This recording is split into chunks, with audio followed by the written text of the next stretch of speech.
The final moments begin. The city of Medina carried a calm silence in those days, yet beneath the quiet air lay an unspoken sorrow. The noble prophet Muhammad, the messenger of Allah, the guide of humanity, had fallen ill. His body, once filled with the strength to lead battles, walk tirelessly among his companions, and stand in long prayers through the night, now showed signs of weakness. The companions sensed that something significant was drawing near. The people of Medina could feel the weight of change upon their hearts. The illness of the prophet had begun gradually. At first, it seemed like an ordinary fever, the kind he had endured before. But this time the fever burned more intensely, and it did not leave him quickly. He would wrap himself in cloth, shivering from the heat, yet his blessed forehead would be covered in beads of sweat. Despite the pain, he continued to lead the people in prayer whenever he had the strength. His love for his ummah was stronger than the pain in his body. When the prophet could no longer rise easily, he ordered Abu Bakr al-Siddiq to lead the prayers in his place. This decision carried a heavy meaning. The companions who stood in rows behind Abu Bakr wept silently, for they knew their beloved messenger was preparing them for a future without him. Their hearts trembled at the thought, but they held firm to his guidance, for they knew his life had always been a perfect example of patience, trust, and obedience to Allah. Aisha, the mother of the believers, was with him during these days of illness. She lovingly cared for him, placing a cool hand upon his forehead and whispering words of comfort. She recited Quran softly beside him, her heart heavy with grief. She wished she could carry his pain herself, for she could not bear to see him in such suffering. Yet he would often look at her with gentle eyes, assuring her that all was as Allah had decreed, and that patience would lead to eternal reward. The companions visited him often, each time feeling the weight of sadness increase. Umar ibn al-Khattab, strong and firm as a mountain, would leave his presence with tears filling his eyes. Ali ibn Abi Talib, the cousin and son-in-law of the Prophet, would remain near, his heart breaking at the thought of losing the one who had raised him from childhood. Uthman ibn Affan, soft-hearted and shy, would sit quietly, his lips moving in constant remembrance of Allah. Each companion carried in his heart the pain of seeing the final chapter of prophethood approaching. Despite his illness, the Prophet continued to advise his companions. His voice, though weak, carried the strength of truth. He reminded them of prayer, the pillar of the faith. He reminded them to treat one another with kindness and to remain united. He emphasized the importance of caring for the poor, the orphans, and the needy. Every word spoken in those days felt like a final treasure, something to be carried and remembered forever. As the illness grew stronger, the atmosphere in Medina became heavy with anticipation. People gathered near the masjid waiting for news. Some wept openly, while others sat in silence, hearts trembling at the thought of losing the one who had guided them from darkness into light. For many, it was unimaginable to live without him, for every aspect of their lives was tied to his teachings and example. One night, the Prophet experienced intense weakness. His blessed head rested upon the chest of Aisha, his breathing slowed, and the companions who were present realized that the time was drawing near. Yet even in this state, his concern was not for himself, but for his ummah. He whispered prayers for them, asking Allah to forgive them, to guide them, and to protect them. His love for his people never faded, even in the moments of greatest pain. It was in these final hours that the veil between the unseen and the seen began to thin. The angel of death, Azrael, approached, sent by the command of Allah. Unlike the souls of ordinary people, the soul of the Prophet would not be taken without permission. Allah had honored him with a choice. Azrael stood near, filled with reverence, waiting for the command to speak. The room was still, the companions unaware of the presence that had entered. Only the Prophet, whose heart was always connected to the divine, could perceive the angel. His eyes, though heavy with illness, lifted slightly, as though he were gazing upon something beyond the room. A faint light seemed to surround him, a light of mercy and nearness to Allah, Azrael, with a voice both firm and gentle, spoke words that only the prophet could hear. He offered him the choice between remaining in this world a little longer or returning to the presence of Allah, his Lord. The prophet listened, his heart filled with love for his ummah, yet also yearning for the eternal meeting with his Creator. At that moment, the entire universe seemed to hold its breath. The heavens waited, the earth trembled with anticipation, and the angels stood in silent respect. The prophet, though weakened by illness, showed no fear. His life had been one of complete surrender to the will of Allah, and now at the doorway of eternity, his heart remained steadfast. He looked at Aisha with tenderness. He thought of his companions, his family, and his ummah, the generations of believers who would come after him. His mission on earth had been fulfilled. He had conveyed the message, completed the trust, and guided his people to the straight path. Now the time had come for the final return. The angel of death waited patiently. Unlike the souls of others, this was not a moment to rush. It was a moment of the highest honor, for no soul was more beloved to Allah than the soul of Muhammad. The conversation between the messenger and the angel continued in whispers beyond the perception of those in the room. The prophet's lips moved in remembrance of Allah. His heart was filled with peace, for he knew that what awaited him was far greater than this world. He whispered a prayer for his ummah once more, for even in his final moments, his love and concern for them surpassed everything else, and thus began the final chapter, the sacred conversation between the beloved messenger of Allah and the angel of death. It was a moment unlike any other, a moment that would be remembered in history as the gentle transition of the most noble soul, the seal of prophethood, into the eternal mercy of his Lord. The sacred conversation. The atmosphere in the room was heavy with silence, yet it was a silence unlike any other. Those who sat near the Prophet Muhammad felt a stillness they could not explain. To them it was the quiet of illness and grief, but in reality it was the presence of the unseen. The angel Azrael had entered with a command from Allah, yet his approach was filled with honor and gentleness. No other human soul had been honored in such a way before. The prophet lay upon the chest of Aisha, his beloved wife, while his companions waited outside with heavy hearts. In his weakened state, his lips still moved with words of remembrance, whispering prayers that flowed like soft streams. His connection to Allah was unbroken, even as his body weakened. At this sacred moment, Azrael stepped forward and with the utmost respect addressed him. "O Messenger of Allah," Azrael said, "I have been sent by your Lord. He gives you the choice between remaining in this world or returning to him, to the companionship of the Most High." The words entered the prophet's heart with clarity. He had always lived for Allah, guided by his command and strengthened by his mercy. The offer of choice was not one of hesitation, but one of completion. His mission was fulfilled. The Quran had been revealed in its entirety. The message had been delivered. The Ummah had been guided. He had endured trials, battles, hunger, betrayal, and loss, yet he had remained patient and grateful. Now the choice was before him, and he knew his heart longed for the meeting with his Lord. Still, the prophet thought of his ummah. His love for them was beyond description. He feared for them, worried about their unity, their faith, and their obedience to Allah after his departure. He remembered the times he had raised his hands in prayer, crying for them in the night, asking Allah to forgive them and to guide them. Even in this moment, his concern for them outweighed concern for himself. Azrael remained silent, waiting with patience, for he knew the gravity of this moment. The angel's form was radiant, yet filled with humility before the messenger of Allah.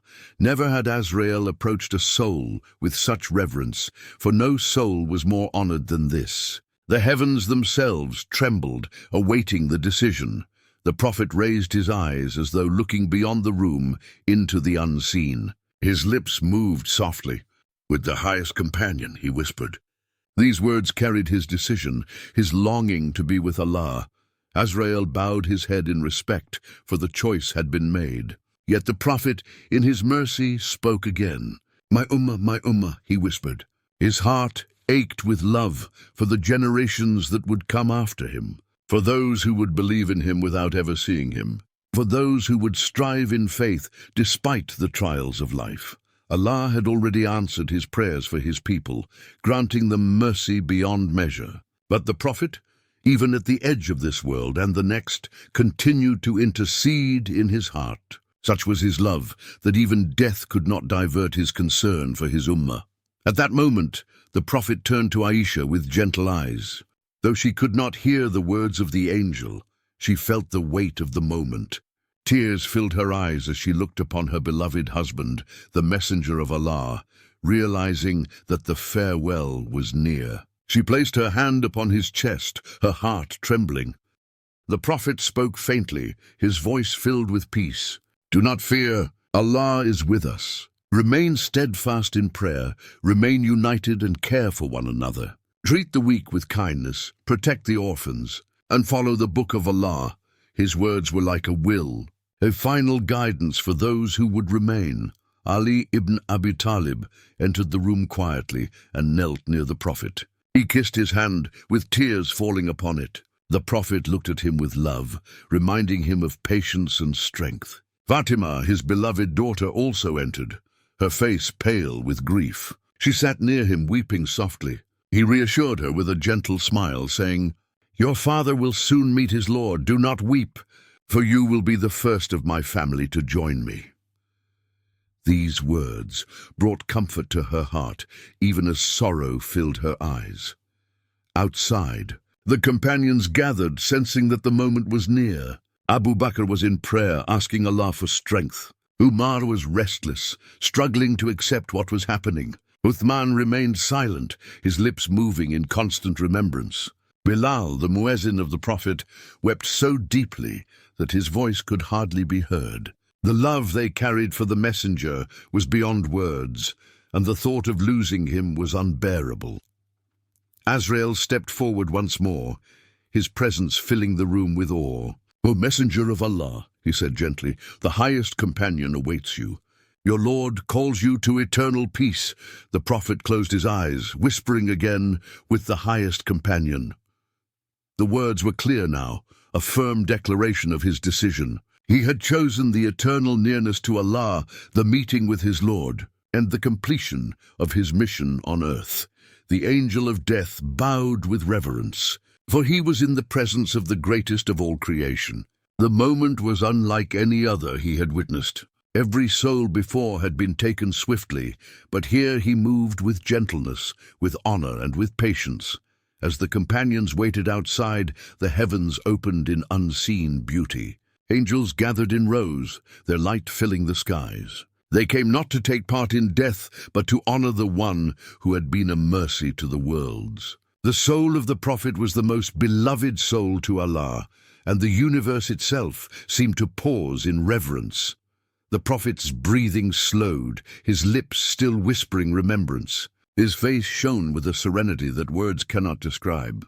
Aisha held him close, tears falling upon his blessed face. Fatimah wept softly, and Ali's heart trembled with grief. Yet within this sorrow was also a peace, for they knew he was returning to his Lord. In that sacred room, the veil between the seen and the unseen had been lifted. The angel of death awaited his command, and the messenger of Allah prepared to take the final step of his journey. The conversation between them was one of mercy, honor, and completion. The final moments drew nearer, and all of creation awaited the sacred transition of the most beloved soul into the eternal mercy of Allah. The gentle departure. The room grew still as if the air itself was holding its breath. Aisha could feel the heaviness of the moment. The Prophet Muhammad rested against her chest, his noble face glowing with a light that was not of this world. His breaths were slow, soft, yet filled with remembrance. Fatimah sat nearby, her tears falling silently, and Ali watched with sorrow deep in his heart. The companions outside waited anxiously, their hearts tied to the life of the messenger. Azrael stood in humility, awaiting the permission of the messenger. Never before had the angel of death approached a soul with such gentleness. This was not a moment of separation filled with pain, but a moment of honor and fulfillment. The mission of prophethood had been completed. The Quran had been delivered. Humanity had been guided. The words of Allah had been preserved forever. Now the prophet was being called back to his Lord. The messenger of Allah whispered softly. With the highest companion, his words carried finality. His heart was at peace, for he longed to meet Allah, the one he had served with every breath of his life. Azrael moved with the utmost care. He touched no part of the body, for the soul of the prophet was unlike any other. Instead, he waited until the messenger gave permission. And when the time came, the soul of the prophet slipped away gently, like a drop of water falling from a leaf, like a breeze that leaves without sound. It was the most peaceful departure, honored by the angels of heaven, witnessed by the unseen creation, and felt by the entire universe. Aisha felt the stillness in his body. She looked at his blessed face, now shining with serenity. Her tears flowed freely, and her heart trembled. "The messenger of Allah has returned to his Lord," she whispered, her voice breaking. Fatimah let out a cry of sorrow. She leaned over her father and kissed his noble forehead. "O my father, you have answered the call of your Lord," she said, with tears flowing down her cheeks. "O my father, how close you are now to Jibril and to the Lord of the throne. O my father, how great is the garden of paradise that now awaits you." Ali's eyes overflowed with tears as he held the hand of the prophet. His body trembled, for he could not imagine life without the one who had raised him, taught him, and guided him. He kissed his hand and whispered words of love and grief. The silence of the room was heavy with sorrow, yet within it was also the fragrance of peace, for they knew that their beloved messenger had gone to the mercy of his Lord. Outside, the companions heard the cries. Their hearts froze, and for a moment the world seemed unreal. Umar ibn al-Khattab stood in shock. He could not accept what had just happened. He rushed forward, his voice trembling with denial. "No," he shouted, "the messenger of Allah has not died. He has gone to meet his Lord, as Musa once went to the mountain. He will return. Whoever says that he has died, I will strike him with my sword." His words carried the pain of loss, the struggle to accept the unbearable.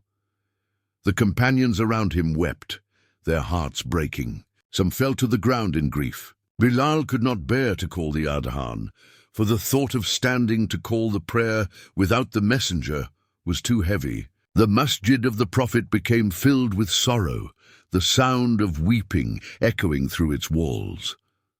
At that moment, Abu Bakr al-Siddiq entered. He had been informed of the passing and rushed to the room. His steps were heavy, yet his heart was firm with faith. He entered upon the body of the prophet, uncovered his noble face, and kissed him gently. Tears flowed from his eyes as he whispered, "May my mother and father be sacrificed for you, O messenger of Allah. By Allah, you were beautiful in life and you are beautiful in death." He covered him again and stepped outside. He saw Umar still in denial, his sword raised, refusing to let anyone say that the messenger had died. Abu Bakr stood firm, calling out to the people. His voice carried strength even though his heart was broken. He praised Allah and said, "Whoever worshipped Muhammad, then know that Muhammad has passed away. But whoever worships Allah, then know that Allah is ever living and never dies." Then he recited the words of the Quran, "Muhammad is but a messenger. Messengers have passed away before him. If he dies or is killed, will you then turn back on your heels?" The words struck the companions like lightning. Umar fell silent, his sword slipping from his hand. His legs trembled, and he collapsed to the ground, tears streaming down his face. The truth was clear, and the reality settled upon every heart. The messenger of Allah had returned to his Lord. The companions wept, but their faith was strengthened. They realized that the mission of the prophet was complete, and that now it was upon them to carry the message forward. They were the bearers of the Quran, the followers of the Sunnah, and the protectors of the Deen. The grief was overwhelming, yet their hearts knew that their beloved messenger had gone to a place far greater than this world. In the unseen world, the soul of Muhammad was received with the greatest honor. The angels surrounded him with light, praising Allah and sending peace upon him. The heavens opened in joy, welcoming the most noble of souls. The throne of Allah was filled with praise, for the beloved of Allah had returned. Azrael stood back in awe, for even he, the angel of death, had never witnessed a departure so noble. His task was complete, yet his heart was filled with reverence. For this was the seal of prophethood, the mercy to the worlds, the most honored of creation. Back in Medina, the companions gathered in grief, preparing for the burial of their beloved prophet. The city was filled with tears, yet also with remembrance. They knew that though he had left them physically, his guidance, his teachings, and his love would remain with them forever. The final moments had passed, but the legacy of the prophet would never fade. His words, his actions, his example would guide humanity until the end of time. The farewell and the legacy. The news of the passing of the Prophet Muhammad spread across Medina like a wave of sorrow. Men and women filled the streets, their voices breaking with tears. Children clung to their mothers, frightened by the cries they heard. Never before had the city felt such grief. The light of guidance, the messenger who had led them out of darkness, had returned to his Lord. Inside his home the companions gathered, their hearts heavy as they prepared for the burial of the most beloved of creation. Ali ibn Abi Talib took the responsibility of washing the blessed body. With him were Al-Abbas, the uncle of the Prophet, and his sons Fadl and Kutham. Usama ibn Zayd and Shakran, the freed servant of the Prophet, also took part. They washed him with the utmost gentleness, pouring water over his noble body while reciting the remembrance of Allah. They covered him in a white shroud, simple and pure, befitting the humility he had always lived with. As they prepared him, Ali wept continuously. He remembered the countless moments he had shared with the Prophet, from his childhood until this moment. Each memory struck his heart like a wave, yet he remained steadfast. For this was an honor and a duty that he would never forget. Once the body was prepared, the companions faced the question of where he should be buried. Some suggested that he be buried in the graveyard of Medina, others thought of Makkah, and some mentioned Al-Aqsa. Abu Bakr reminded them of the words of the Prophet himself, that a prophet is always buried where he passes away. With this clear guidance, they understood that his grave must be in the chamber of Aisha, where his final moments had been spent. The companions entered the chamber in groups to offer their prayer upon him. There was no imam leading the prayer, for none could stand in that position before the messenger of Allah. Each group entered, prayed, and then left to make space for others. Men prayed first, then women, and finally the children, each offering their farewell. The room echoed with whispered prayers and tears. The time for burial came. They dug a grave in the chamber of Aisha, near the place where he had passed away. The earth felt heavy beneath their hands, for every grain of soil reminded them of the loss they were bearing. With the utmost care, Ali and the companions lowered the body into the grave. Their hearts trembled, and their eyes could not hold back the tears. The air was filled with grief, yet also with peace, for they knew the Prophet had returned to the highest companion.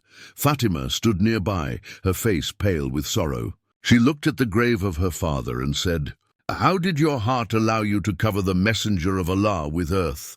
Her words pierced the hearts of those present, for they too felt the weight of this farewell. Yet they knew that this was the command of Allah, and with patience they accepted it.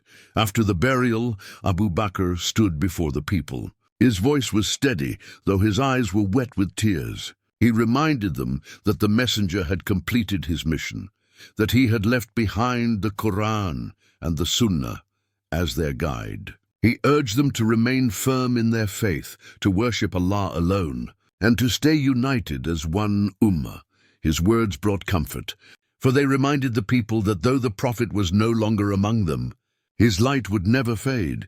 The companions slowly returned to their homes, each carrying a weight in their hearts. Bilal, the muezzin, could not bring himself to call the adhan again. His voice broke whenever he reached the words, "Ashhadu anna Muhammadan Rasulullah," The memory of the Prophet was too strong, and his tears would overwhelm him. Later, when he stood once again to call the Adhan, the people of Medina wept openly, for every word reminded them of the absence of the messenger. Life in Medina changed, yet the presence of the Prophet remained in every corner. His masjid stood as a reminder of his dedication. His teachings continued to guide, and his memory lived in the hearts of those who had known him. They carried his words to the next generations, ensuring that his message would reach lands far beyond Arabia. The passing of the Prophet was the greatest test for the Ummah, but it also became the foundation of their strength. They realized that their faith was not tied to the presence of one man, but to the eternal worship of Allah. The Quran was their light, and the Sunnah was their path. With this understanding, they stood firm, spreading Islam to every corner of the earth.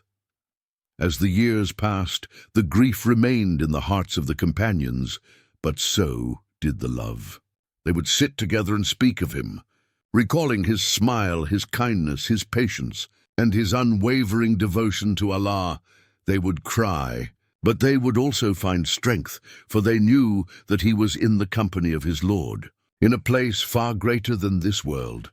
The final moments of the Prophet Muhammad, the conversation with the angel Azrael, the gentle taking of his soul, and his burial in Medina became a story of mercy, honor, and eternal guidance. It was not just the end of a life, but the beginning of a legacy that would last until the end of time. His departure was a reminder that every soul shall taste death. But his life and teachings were proof that true success lies in obedience to Allah and steadfastness in faith. To this day, his final words, his concern for his ummah, and his unwavering love remain engraved in the hearts of believers. The story of his final moments is told not with despair but with hope, for it reminds humanity that the messenger fulfilled his mission perfectly and that his light continues to shine across generations. And so the Prophet Muhammad rests in his grave in Medina, surrounded by the prayers of billions who send peace and blessings upon him. His life remains the greatest example, his death the greatest reminder, and his legacy the greatest treasure. His final return to the highest companion is a truth that fills the hearts of believers with both sorrow and peace. For though he left this world, he remains alive in the love, faith, and guidance of his ummah until the day of judgment.